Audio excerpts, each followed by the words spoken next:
जरूर है। दोस्तों आज हम आपको टीडीएस के बारे में बताएंगे कि सेशन 25-26 में टीडीएस कितना लागू किया है और वह किस प्रकार कार्य करेगा।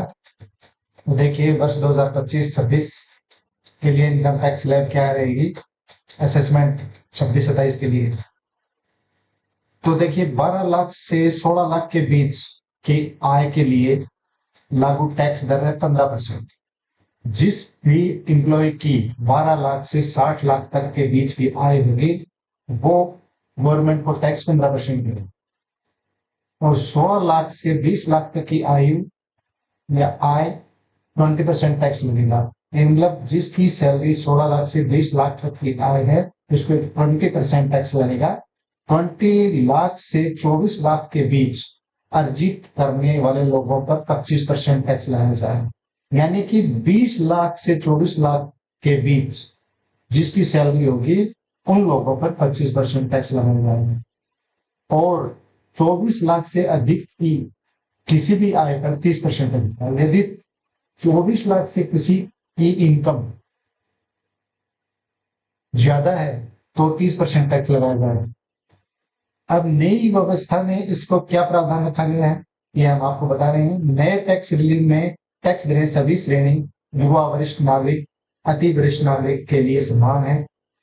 छूट यदि कुल आय 7 लाख से अधिक नहीं तो 25,000 तक की टैक्स छूट एनआरआई पर लागू नहीं, इसलिए 7 लाख तक की आय पर कोई टैक्स नहीं है। स्टैंडर्ड डिडक्शन वेतनभोगियों के लिए नए रिलीज में 75,000 है।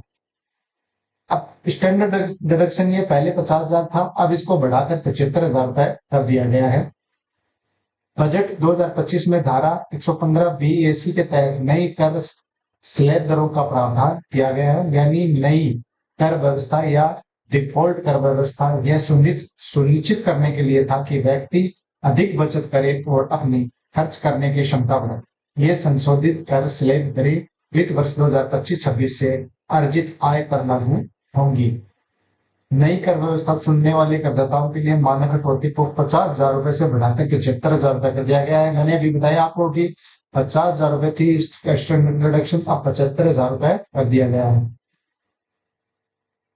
यदि वृद्धि वित्तीय वर्ष 2024-25 से लागू आयकर अधिनियम की धारा 10D बोनस सहित जीवन बीमा पॉलिसी के से प्राप्त राशि पर कर छूट प्रदान करती है। इसका मतलब है कि परिपक्वता राशि, मृत्यु लाभ या संपूर्ण मूल्य कुछ शर्तों के अधीन कर मुक्त है। डायरेक्ट टैक्स में कौन कौन से टैक्स आते हैं ये हम आपको बताएंगे कि डायरेक्ट टैक्स में कौन कौन से कर आते हैं। कई प्रकार के टैक्स कर है जो अलग अलग उद्देश्यों से पूरा करते हैं और आय और धन के विभिन्न स्रोतों को लक्षित करते हैं। आयकर इनकम टैक्स का सबसे आम रूप है प्रत्यक्ष कर, संपत्ति कर, किसी व्यक्ति या कंपनी। डायरेक्ट टैक्स में कौन कौन से टैक्स आते हैं तो कई प्रकार के प्रत्यक्ष कर हैं जो अलग अलग उद्देश्यों को पूरा करते हैं और आय और धन के विभिन्न स्रोतों को लक्षित करते हैं। आयकर इनकम टैक्स का सबसे आम रूप है प्रत्यक्ष कर, संपत्ति कर, किसी व्यक्ति या कंपनी की शुद्ध संपत्ति पर संपत्ति कर लगाया गया था। Capital gain tax, operative tax, status वारसा टैक्स। एटीसी और 10D में क्या अंतर है? एटीसी और 10D में क्या अंतर है यह हम आपको बताएंगे। धारा एटीसी और धारा 10D में क्या अंतर है? धारा एटीसी में एक वित्तीय वर्ष में चुकाए गए लाइफ इंश्योरेंस प्रीमियम पर अधिकतम 1.5 लाख की कटौती की सुविधा मिलती है।